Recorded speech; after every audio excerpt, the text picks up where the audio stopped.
बड़ी खबर, और ये खबर बीजेपी के खेमे से आ रही है। तीसरी बार सरकार बनाने की तैयारियों के बीच इस वक्त दिल्ली में बीजेपी की चल रही है हाई प्रोफाइल मीटिंग। और यह हाई प्रोफाइल मीटिंग मैं क्यों कह रही हूं, क्योंकि बीजेपी की इस बैठक में पार्टी के अध्यक्ष जेपी नड्डा के घर पर पार्टी के तमाम बड़े नेता बताए जा रहे हैं मौजूद हैं। इसमें केंद्रीय गृह मंत्री अमित शाह, रक्षा मंत्री राजनाथ सिंह भी शामिल हैं। सीधे आपको लेकर चलेंगे, हमारे साथ हमारे सहयोगी नीरज पांडे इस वक्त मौजूद हैं और जरा जानते हैं नीरज पांडे से जेपी नड्डा के आवास पर अमित शाह से लेकर राजनाथ सिंह और कौन कौन कद्दावर नेता यहां पर पहुंचे हुए हैं और मंथन मुख्य तौर पर किस मुद्दे पर किया जा रहा है। नीरज,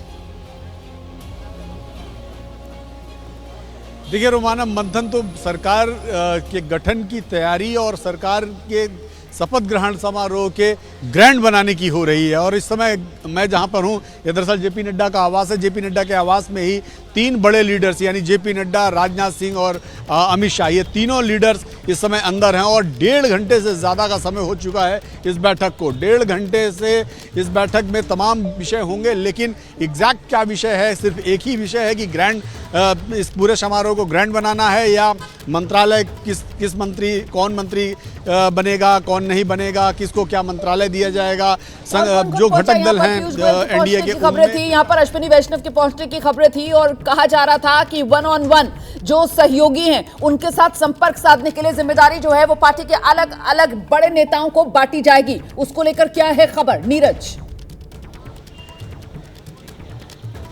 देखिए रोमाना, ये खबर पहले ही कल एबीपी न्यूज़ ने ही चलाई थी कि तीनों लोगों की कमेटी बनाई गई है, जिसमें राजनाथ सिंह, अमित शाह और जेपी नड्डा, ये 3 लोग रहेंगे। जो तीनों लोग एनडीए के घटक दल और दूसरी पार्टियों के लोगों से भी संपर्क करेंगे, यानी कि पार्टियों से बात करने के लिए इन तीनों नेताओं को प्रधानमंत्री और भारतीय जनता पार्टी की तरफ से अधिकृत किया गया है। यही तीनों लोग पूरा कोऑर्डिनेशन, अभी फिलहाल यही तीनों लोगों की अंदर मीटिंग चल रही है। दूसरा कोई लीडर यहाँ पे अभी तक पहुंचा नहीं है, तो हम लोग वेट कर रहे हैं। जानकारी के लिए नीरज पांडे, नजर बनाकर रखिएगा, आगे आपसे अपडेट लेंगे। आगे बढ़ रहे हैं हम। शिवसेना उद्धव गुट के सांसद हैं संजय राउत, उनकी तरफ से एक बड़ा बयान दिया गया है। संजय राउत कह रहे हैं अगर मोदी जी की सरकार बनी तो वो सरकार टिक ही नहीं पाएगी। संजय राउत एनडीए सरकार को लेकर बड़ी भविष्यवाणी कर रहे हैं, कह रहे हैं ये सरकार अगर बन भी जाएगी तो टिक नहीं पाएगी। सुनिए।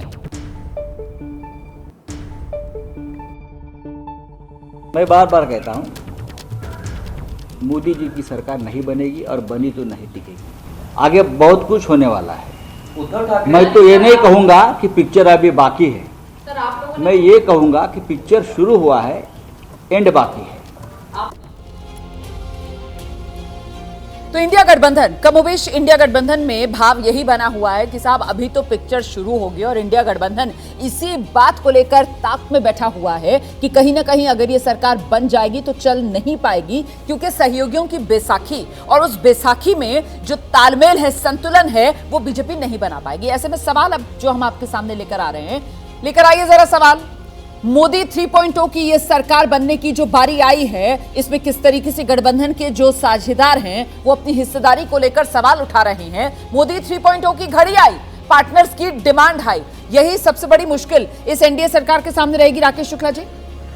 नहीं, मुझे नहीं लगता कि पार्टनर की डिमांड कोई बहुत बड़ा मुद्दा बनेगा एनडीए सरकार के लिए। कारण कि एनडीए सरकार में 2 बड़े दलों को छोड़ दिया जाए, जेडीयू और टीडीपी को, तो बाकी दल तो पिछले 10 साल से भारतीय जनता पार्टी के सहयोगी रहे हैं और 10 साल में उनकी तरफ से ऐसी कोई डिमांड नहीं की गई जो परेशानी पैदा करे।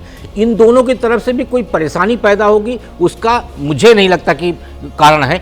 जैसे ही घड़ी का काटा दोपहर 2:30 पे आए, बबीता जी का दिल सास बहू साजिश के लिए मचल जाए। और ये है इनकी बहू, पूरे दिन ऑफिस की टेंशन हो जाए गॉन जब ये करें अपना फेवरेट शो फ्री टाइम पे ऑन। इनकी तरह आप भी देखें अपना फेवरेट शो अपने टाइम पर और डाउनलोड कीजिए एबीपी लाइव ऐप अपने स्मार्ट टीवी पर।